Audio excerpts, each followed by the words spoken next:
Hello, everyone, and welcome to the Element series by Sonalis Cubo. And I am the founder, Vayjayanti Pugalia, welcoming you to a very, very intriguing conversation today lined up because it's about our youth, it's about our children, it's about the future, and we are directly proportionally connected to these thoughts. And yes, I would be talking about my guest today in length to all of you. But yes, let me just begin by introducing Sanskriti Jhunjhunwala to all of you. Hi, Sanskriti. Hi.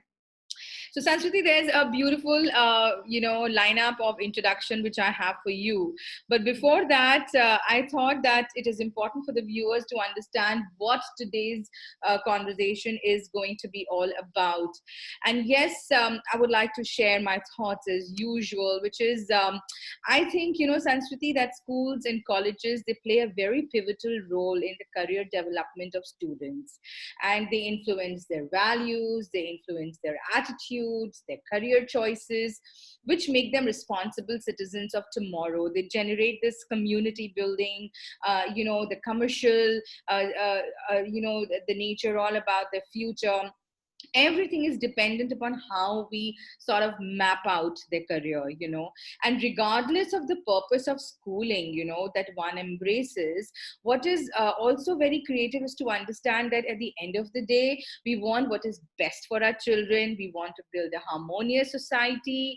We want to see that the views of the country are in replicating mode with the students, so that the place that they are working, the place where they are going to be idealizing their work, that is in sync with what they're looking out for. Because that is what I think the line of the education should be. It should not be like in one place you're having your education and then you come back to another place where nothing fits in. So you really have to map out as to what you're doing, why you're doing, and where you're going to be applying it. And all of this is a very crucial process where it is done together, with parents, with community leaders, with guidance coming from professionals, and they help out in this decision making. And this skill is very, very necessary. And today, in order to talk all about this to us, we have with us Sanskriti Jhunjhunwala, who is the founder of Eduworks India. And she is just phenomenal with her work because she has been catering to this field. She's been working very closely with children, with parents, guiding them through, college applications, understanding what their goal is, what kind of leadership qualities they have, what kind of purpose they can have line up. And I think it would be better that we hear this from Sanskriti. So yes, Sanskriti, welcome to Sonalis Cubo's conversation series. And I would like you to start by giving us a little introduction about yourself as to where did you do your college, and then you came back to India. So from then I will take it up later on. But yes, I do want to know all about your college experience. If you would like to share that with us, please. Sure. So actually, I did my schooling in Calcutta from La Martiniere, and then from there I went to the University of Virginia in the US. It's in a small town called Charlottesville, which is about 2 hours away from Washington DC. Mm-hmm. And I majored in economics and foreign affairs. And aside from that, I also studied at University College London and University of Warwick. Once I was done with all of that, I came back to India. I did my CFA. And after that, since a little over a year, I've been doing this, and it's been an incredible ride, honestly. So yeah, I just can't wait to see what comes next. And this year, I think, has been the most dynamic year when it comes to education in any case. True. So it's been a great time to be doing this. So your experience there at the University of Virginia to London to Warwick, if I have to ask you, what did you pick up from there?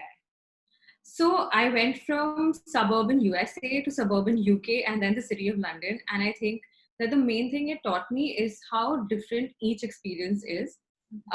It's not just about the restaurants and the social life options that most people think the difference is when it comes to different settings.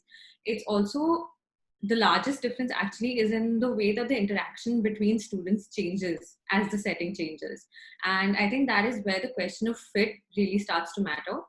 The mix of students is very different even between a Warwick and a UCL, which are geographically only about an hour and a half away from each other. And each of them also have very different classroom experiences, even if I'm not to factor in, UVA and the US system of education, which has a completely different system of education. And I feel I'm very lucky to have experienced these three different universities, because I think it taught me how to get a feel of various universities and then guide my students a lot better about what they should maybe look for, and some things that end up mattering and you don't realize that they matter because of the first-hand experiences that I've had at these three universities. Yes, because I'm sure that the curriculum, the nature, the culture, the faculty, everything plays a very important role in bringing up that niche, which now, as a mentor yourself, are carrying it with you. And so, why is it that you chose to, go abroad? So I have this question always, that why do parents choose to send their children abroad, which I would come to later on. But if I have to ask you in particular, why did you go? So actually, I think I was always one of those students who liked a lot of subjects, but I wasn't completely sure which one I loved. And in school, I think we touch on a lot of subjects, especially in the stream that you choose. But you're not able to go into it in that much depth, obviously, because the curriculum is limited, and there's a lot of factors that come into play there. But I wanted to go abroad because I wanted to explore the subjects a little bit further, not just the subjects that I had studied, but also subjects that I hadn't ever tried before I decided what I wanted to study, which is, the US liberal arts curriculum, which is what it's so famous for. And at the time when I was applying, there weren't really that many options in India for that. Now there are still some good options like Ashoka and Kriya, and they are coming up. And I think the value of this form of education is being recognized world over. So the academics were definitely my first reason. The other reason was that I feel I was very comfortable here. I had a very set group of friends and my family and everyone, and I really wanted to push myself outside my comfort zone and challenge myself, interacting with different people, like people who are completely different from what I'm used to, and also learning in ways that I'd never learned before. Mhm. So it's a like the decision had like many reasons, and also I didn't think of it then, but in retrospect I think also a large thing that I think I learned is like the life skills, such as being independent, fending for myself, not calling my mom or dad for every little thing, which is what we're used to in school, that they will bail us out no matter what. When you're there, you have to bail yourself out and you have to be responsible for yourself.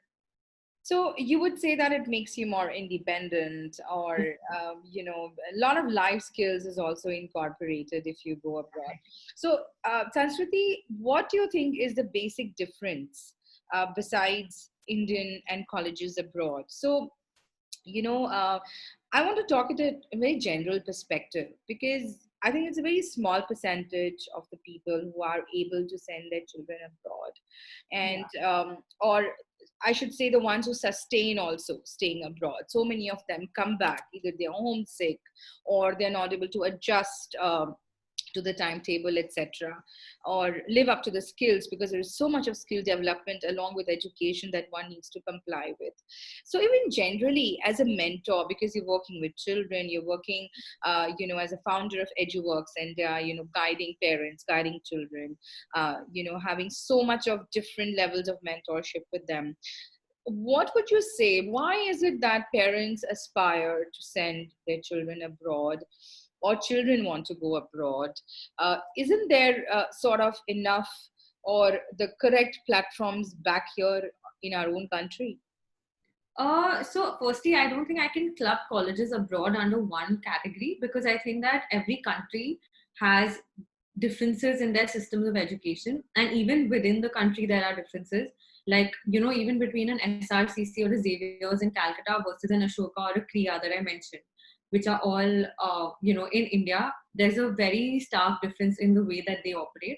So, but I think one of the main differences in the traditional, like I'll stick to the traditional Indian colleges for this answer. Yes, So please. the basic difference between the traditional Indian colleges and college in the US especially is that you don't need to know what you want to study right out of high school. When a lot of people go to the US, they have even a major in mind, but you'll find that a lot of them actually end up changing their minds once they get there, because they get a taste of other subjects or even subjects they had ruled out before, and they start enjoying it. That is one major difference. UK and most colleges in Singapore also expect you to apply to the course directly. So in that sense, they are not as contrasting from India. Um, One thing I think is a contrast between India and abroad is that in Indian colleges, they have lectures with the professors, which they have abroad as well. But they also have abroad these things that they call discussion sections or seminar sections, Mm-hmm. where the professor or a teaching assistant breaks the class down into 10 to 20 students, and they meet weekly, go over what was already discussed in the lecture, and they answer the questions of the students and basically deal with the students on a more personal level. Um, Another thing is the testing. So, some of the colleges in Singapore and colleges in the US, the testing is a lot more frequent than just at the end of the term or the end of the year. UK and India have much more of that end of year testing with unit tests at the end of the term. And the last thing is, I think colleges abroad tend to be fairly writing intensive, which Indian colleges are not as much. You have to do a lot more research papers and other writing assignments studying abroad than you have to do here. And personally, I think that having to write and express yourselves in a written context is very important, and something that we don't really learn that much in school also here. Mm-hmm. So that is an important skill, I think, to develop over the years. So I do understand. So it's like a very comprehensive skill development which works side by side along with your education, with your assessment, specifically the way you're saying. Uh, Yeah. that is like very, very different. So, what do you think, as if I have to precisely want to know? You are working with basically children who are targeting to go abroad, or is it also that the mentorship is provided to children who want to stay back and understand what the Indian colleges have to offer to them? And So yes, to begin that answer, you can start by telling us more about your company, Eduworks, and then maybe this can fall in line when people would want to know that as a mentor, as a founder of Eduworks India, what is your main role? So actually at Eduworks, we do college applications for people applying abroad.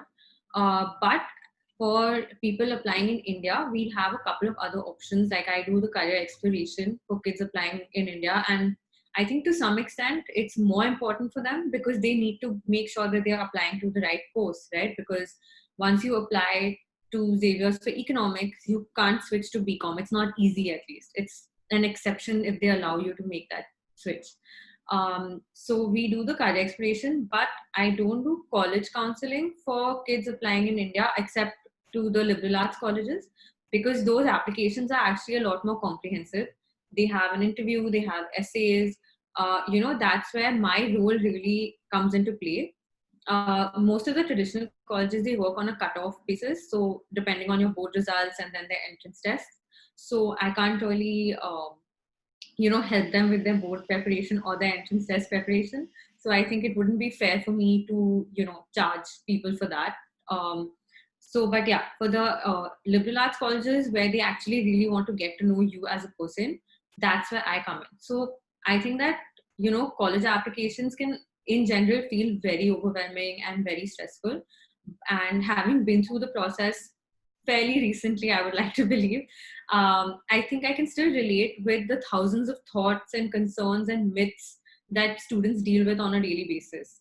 And but at the same time, if it's done correctly, the way that college applications are structured to most of these colleges abroad and the liberal arts colleges in India, it's an opportunity for you to really do some meaningful introspection and self exploration. From my experience with kids, I found that a lot of them are not very sure in high school or straight out of high school what their strengths are, or even what they like and what they dislike, because it's not even their fault really. It just happens that way. And so with Eduworks, I like to concentrate on the latter part, which is the more self-exploration part, and talking to them, getting to know them better, to be able to highlight their strengths even to them sometimes themselves.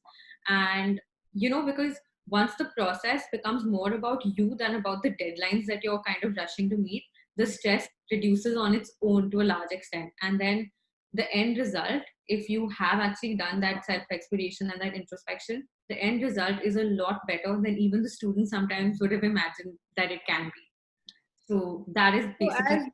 so I do understand that, but when it comes to the, as you said, to the liberal colleges in India or abroad generally that you help in mentoring the children, that is the way they submit their essays, or more about where the colleges want to understand, the whole profile of the child.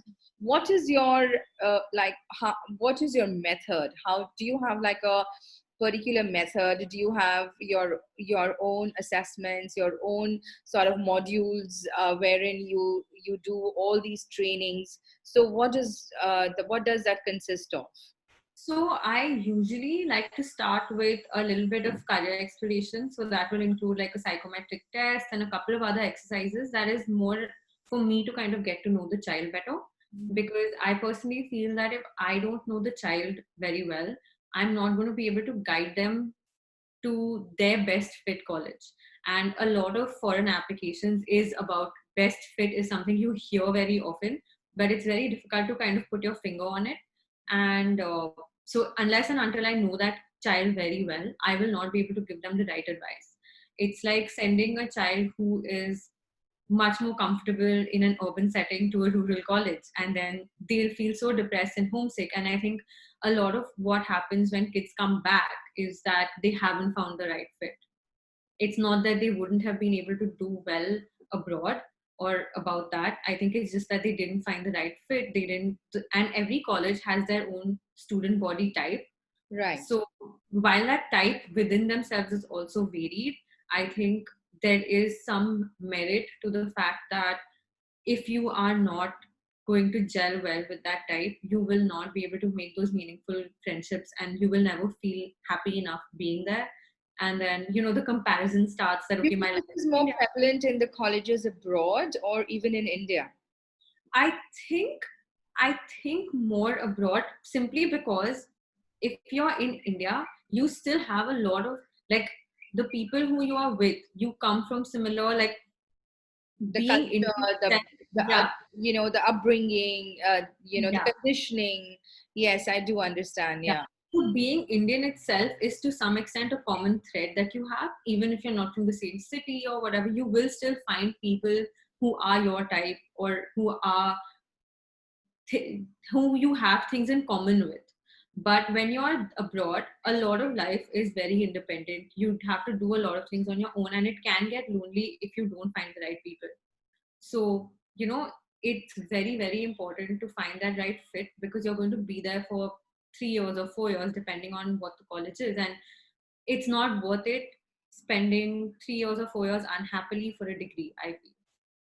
So the viewers who have joined me lately, I am in conversation with Sanskriti Jhunjhunwala. She's a founder of Eduworks India, and she works extensively with children and parents, especially making children understanding what their goal, what the career option they would want to opt for, and hence which colleges they can consider applying, helping them with the skills required to make the gap between the correct university application and the children much closer. I think that's the right way to say, wherein how the profiling should be done, how their grooming towards the adaptability towards the college should be. And in comparison to Indian colleges, she's working more with the liberal arts colleges in India, because she feels that these are the kind of colleges which needs to understand the profiling and the sentiment of the students more than the other colleges which basically more rely on the cutoffs set by the individual universities and colleges. Do you want to add anything to that, Sanskriti, for the viewers who've just joined in, if they want to know a little more about the kind of work you're doing in Eduworks? Yeah, I mean, I think that you gave a pretty good synopsis. But I just want to add that, I think that the traditional Indian colleges also really have a lot of merits. I think it's just largely about what you're looking for from your college experience. And I think with me, I really try and find out what it can be that you are looking for, so that whether it is that you decide to go to Singapore or stay in India or go to the US, it is the choice that you personally made and not what someone else made for you, including me.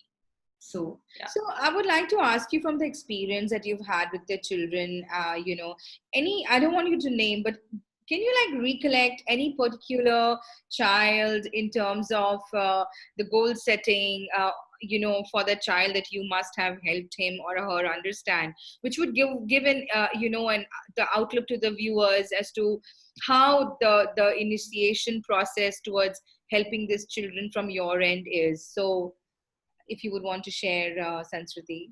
Yeah, so I actually had this student who was applying abroad for college, and he, while very diligent, was a little low on confidence.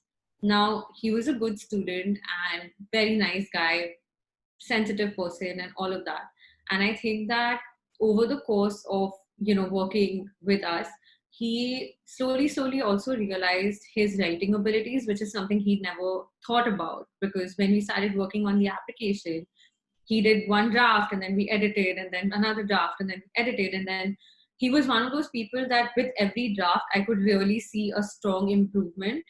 And slowly, and from talking to him also, I got to know that he really did start feeling more and more confident. And I think that for me, that is what is most rewarding being in this role, is the kids have the abilities. I'm not even going to brag and say that I'm the one who instills some ability in them.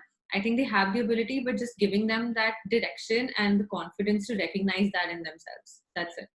And because I was able to do it with him, he's just the first person that came to my mind. But yeah, because I was able to do it with him, I felt like, okay, I am on the right track. Definitely, because I think it's very, very relaxing, and very the feedback that we get in front of us in terms of an actual change really helps mentors, to buckle up their laces and say, okay, we are on the right path. Would you want to share an experience with parents that you feel that there was a dilemma, or there's some common dilemmas that come across? Because yes, that is something I'm sure works hand in hand. If one side you have to work with the children, on the other side, I'm sure you need to also work on the mindset of the parent. Yeah. So, yeah. So I think that, college itself is a very, very big decision. And I don't think it's a big decision only for the child, it's a big decision for the entire family. So for me, I think it's important that every stakeholder's needs and concerns in the process get addressed. Because, I mean, even the parents, even if they have a concern, it is for the betterment of the child only. It's not, it's not going to have any other intent behind it. So what I try to do is I try to be a friend and a mentor to the student, so that they can open up to me, and so that they, accept my advice and trust my advice. It's not forced upon them. While at the same time, I can act as a bridge between the parent and the child, so that what the child wants and what the parent wants can all be brought on to the same page. And so that the going away to college, the decision that is finally made, is a happy one for everyone involved. You don't want a situation where, okay, the kid gets into a college and the kid forces their way and goes, but the parent is not happy. True. It needs to, either the parents need to be conditioned to accepting that, or a different alternative needs to be found. And I think that one instance I can think about is of this student who came for career exploration, not so much college in this case, who, the mom wanted her to do like X, Y, and Z things. And this kid was like, I just want to sleep in late one day a week. It's not that much to ask. And I understand, you're in school, you're, one day, if your tuition start late or your extracurriculars are a little bit late, if it can be adjusted, I think that much leeway should be given to the child. So Yeah. it takes a little bit of molding both their mindsets to get them to a place where they're willing to agree and work with each other. Yes, because I think biggest of the companies today are also working on sentiments. In fact, they only work on sentiments. The entire branding has gone about sentiments. Whether you talk about the Coca-Cola or the Nike, it's all about how they pick up these human sentiments and they make a brand out of it. So where they know where to touch. So yes, this connectivity that you're building between the parent and the child, studies, future. I think it's all like a web interconnected. And to understand, I remember you touching on this question yourself, where I wanted to ask you that this year is so different in terms of college applications. What are your views on it? I firstly feel a little bad for the kids who are to go abroad this year, because I mean, you don't want to start your like college like tenure like this, I'm sure, online, because I remember the experience of orientation week and really getting to know my classmates in that first 7 to 10 days of all the events that happen. And even though colleges will probably try to have some of those events virtually so that students feel welcome, it's never really going to be the same thing. So True. definitely I feel bad for them, but at the same time I get a lot of people asking me whether they should take gap years. And I think that it's a very personal decision. You have to think about opportunity cost, I think, if you're taking a gap year. So if you are taking a gap year, what are you going to do productive in that gap year? You can't just be sitting around and waiting for things to end. You need to have a plan B. If you don't have a plan B, and if you think that I just want to start college, then it just makes sense to start with your start virtually, and then hope that by the second semester, or I'm sure by second year, Yeah. everything will be fine, but hope that by second semester things will start improving.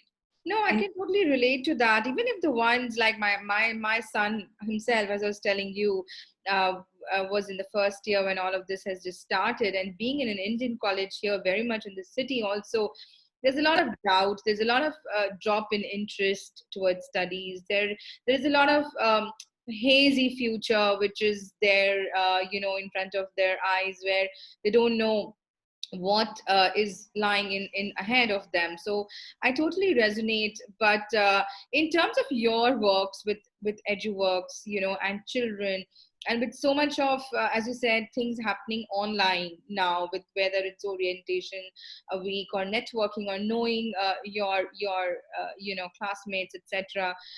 Do you think there is a drop in the energy of the children, or do you think that it is maximized to its level that it can be? Plus, do you think the number of students who were aspiring to go abroad has that dropped because of the pandemic? yeah, I think a little bit. Maybe people haven't changed their minds entirely, but a lot of people have gone from being sure that they want to send their child abroad to being on the fence about it.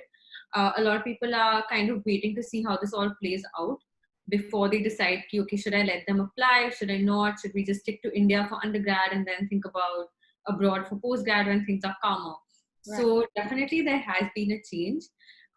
Even among kids, I think they can kind of sense this conversation happening, in their families and in their homes. And for a lot of them, I think they have really wanted to go abroad. Everyone has their own reasons, but Right. they've all been really wanting to go abroad. So if they're seeing that sort of slip away, then yes, definitely that a little bit of the interest is dwindling. They're like, okay, we'll see. Anyway, boards didn't also happen, and SAT is also not happening right now. Right. It is scheduled for the next month and stuff, but we don't actually know, like, in case it gets cancelled again. And so of course that is there, but I think the root problem right now is that there's a lot of fear and a lot of panic. As a mom, I'm sure you will be scared to send your child in a pandemic anywhere away from you. True. So I think that given that, I can't even blame the parents for being a little skeptical. And so I think the fear and the panic is the main concern right now that needs to be dealt with. But for parents of prospective applicants, I just want to say that if your kid is applying this year and planning to go next year or the year after that, I think you won't have anything to worry about. I think things will be brought under control. And definitely, I don't think that a college will call their kids to the campus and make them attend the larger classes unless and until they can make sure that your kid will be That is safe. true. They'll be taking all the safety measures possible for that. So, viewers, if you have any questions with Sanskriti regarding, any doubts which is there in your mind, or if you know someone who is aspiring to send their children abroad, or even with any liberal colleges in India, you can share it in the comment box on Facebook, and we will try and answer to that. But yes, I would be having Sanskriti very, very soon with me, in a webinar where she would be connecting with parents and talking to them about a lot of Q&As, I think, which is going on in each parent's mind. The ones who were sending this year, the ones who are aspiring to send next year, or the ones who already have the children there and would be going on to second year. And if you want to have a heart to heart conversation with Sanskriti, we will be very soon sharing the date with you wherein you can join in and have your doubts cleared. We would come back to Eduworks, Sanskriti, but you have some wonderful writing up your sleeves. So I want the viewers to also understand that you are just not a mentor with your, there's more to it. And one of the aspects is that you've written beautifully for some amazing platforms. Would you want to share about that? So actually, I think I've always kind of liked writing. I was not very good at sharing my writing in the past. I'm getting a little more used to it. So I have written on a freelance basis for Outlook Traveler. For like, I've had some work featured for at Be the Young India and Writers Web and stuff like that. But yeah, I mean, slowly, I am going to be publishing a blog on my website about higher education and questions related to that. That's kind of in the works. And yeah, so I mean, I think writing has kind of always been second nature to me, and it's just a sort of outlet for the thoughts I have currently, given the situation and given the concerns that everyone has. That's amazing. So, when you were studying abroad, did you have this in mind that you'll be like, when you come back, you would be doing some mentoring yourself? I remember you telling me that very unconsciously you used to write these essays for your friends for their application, and they were like, they were well accepted. And so, from where you suddenly picked up that, all right, now I think I can get into that space where I think I can help out children and parents. So yeah, like I said, I always liked writing, and I was also a very avid reader. And yeah, you're right. When I was in school and I was applying to college, I didn't write, but I edited a lot of friends' essays and statements of purpose and what have you. And aside from that, I also had this big, thick FISC guide to colleges, which basically has around 2 pages on each US college, where they talk about student life, academics, all of that. And I used to just love going through that book, making my Excel sheets about which colleges to consider and what I've read about them, and what I like, what I don't like, and these detailed Excel sheets basically, which obviously is a weird hobby, but in retrospect, I think the seeds were sown back then. I definitely hadn't actively thought about doing this, but I think it just happened organically because this line of work just happens to be at the intersection of all of my interests. So that's why I just ended up here. I think it was just meant to happen. And where do you see your work grow from Eduworks? What are your plans with it?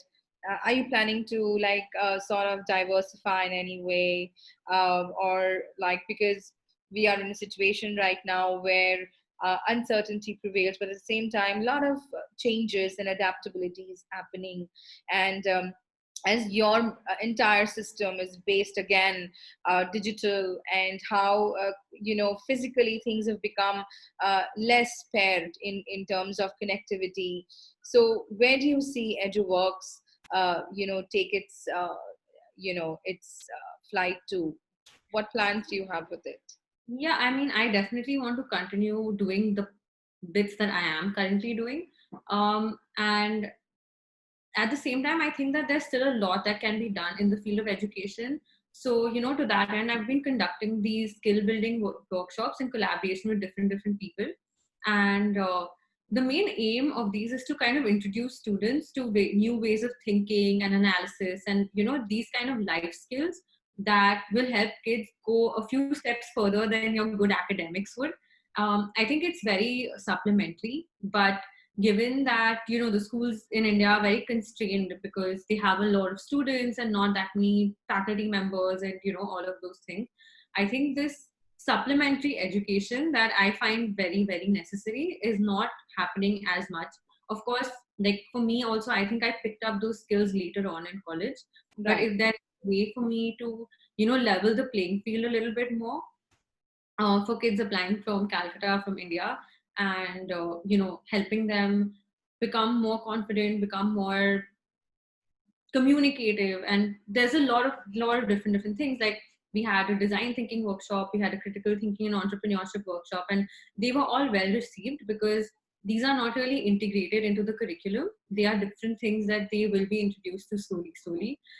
And so yeah, more of these 21st century skills, as a lot of people call them. I want to definitely explore some of those things.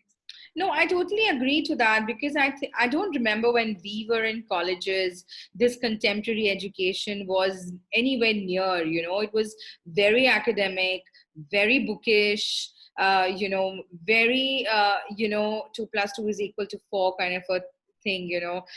We never had the option to think out of the box, because it's just not with the schools or the colleges. The entire, I think, the periphery of knowledge, or incubators, I should also say, did not have that wavelength to explore these fronts. And now I see that they're more than education, or should I say, hand in hand with education, all these life skills which you talked about, critical thinking, or design thinking, or leadership enhancement, or team building. All this is also so much important if you want to be a professional, or into service, or an entrepreneur. All of this is so very important. And yes, I do understand the importance that you're trying to make in children's lives. So you, as I told you the other day, I see you as a bridge between children and parents. So I would like you to share a little more of your experience on this, as to how you can understand the mindset of the children, and at the same time clear the doubts of the parents. Because if I can understand EduWorks, I can understand it to a level where on one side you have skill building, and on the other side you sort of help parents and children to understand what the child is made out to be, what are maybe you as a mentor can understand as to, as you just said a few minutes earlier, that sort of carve out the niche in the child, which even probably he doesn't know that he has, and then they apply for colleges and the career equity that they think of taking in. So what do you have to say about this? And do you think that this entire genre of mentors which has come these days, who are helping you in career building, who are helping you in finding the right college and mentoring you through it, through your essays, through your the other things that you need in your profile, your social activities, to your sports activities, so don't you think there's so much of pressure that agencies like such educational agencies, they packed on the children? And how far do you think it is okay? And then my next question would be, like EduWorks, there's so many other probably institutions, but with you I see a very modern, a very young, a very something that what a child needs now.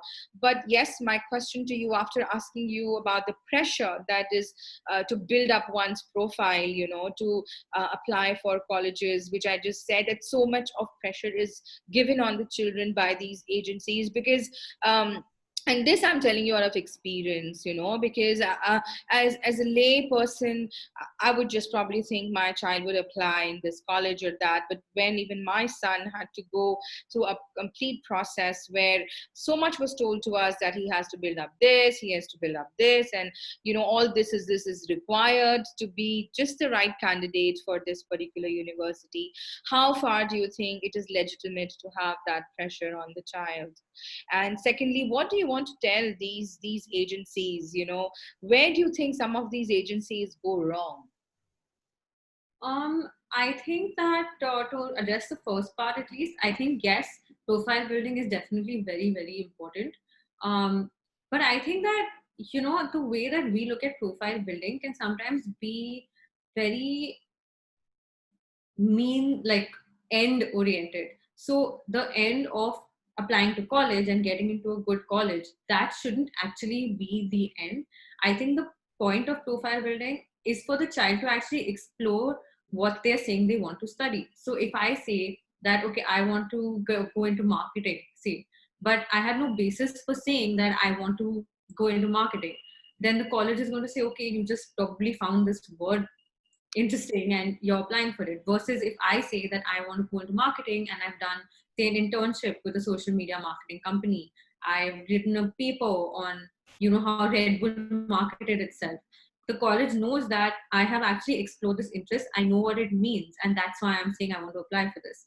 But that doesn't mean that, you know and a lot of people are like, okay, every kid needs to start their own community service organization, or every kid needs to you know be an entrepreneur and start their own like mini company. And I don't think that that's right.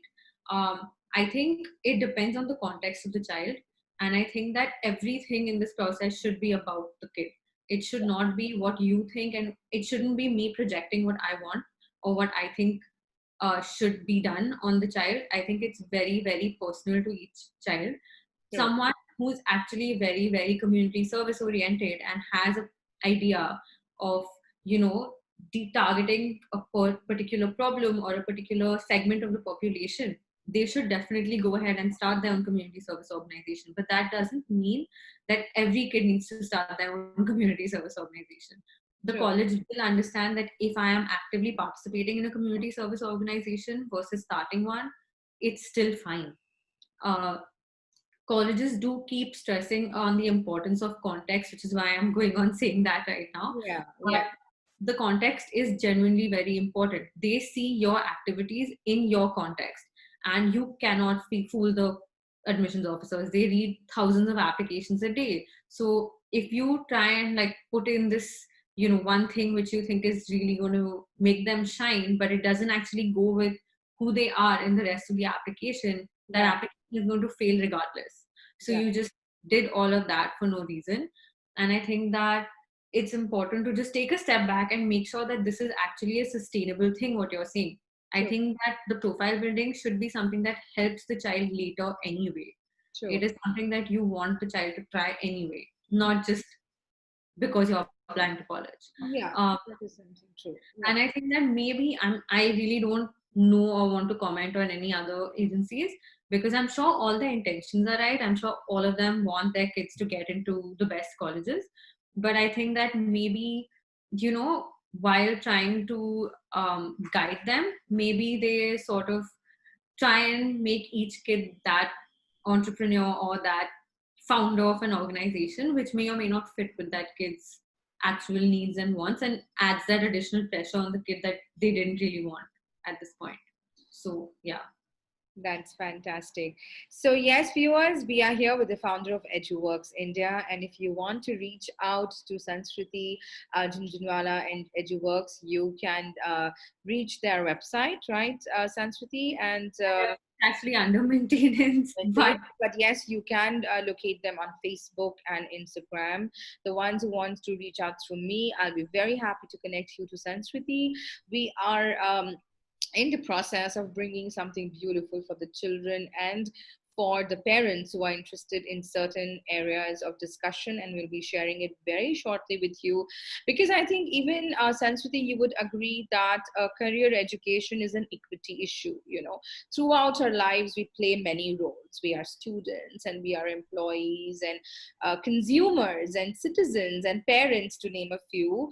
And but the fulfillment of all these roles come only if you have the correct education, which later on helps you take up the correct career, and uh, and Eduworks and Sanskriti, these are the kinds of platforms which actually make you realize your potential, and they make you visualize your role in the society, in your life, in your career.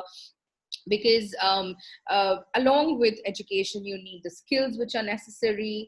And ultimately, what we need is that every individual is beneficial to the society, and the society as a whole turns out to be beneficial for that particular individual.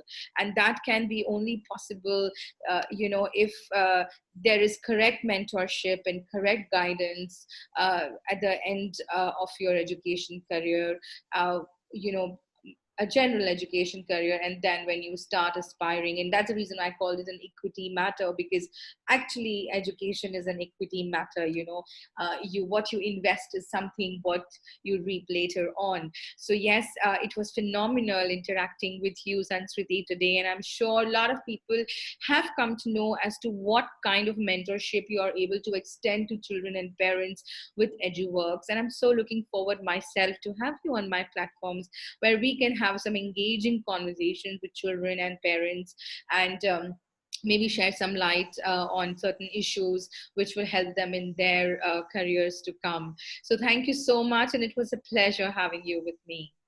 Thank you so much for having me. I really enjoyed this last 45 minutes. Yes, me too. And yes, let's connect soon, and we would probably try and bring something very, very comprehensive for everyone. Bye bye.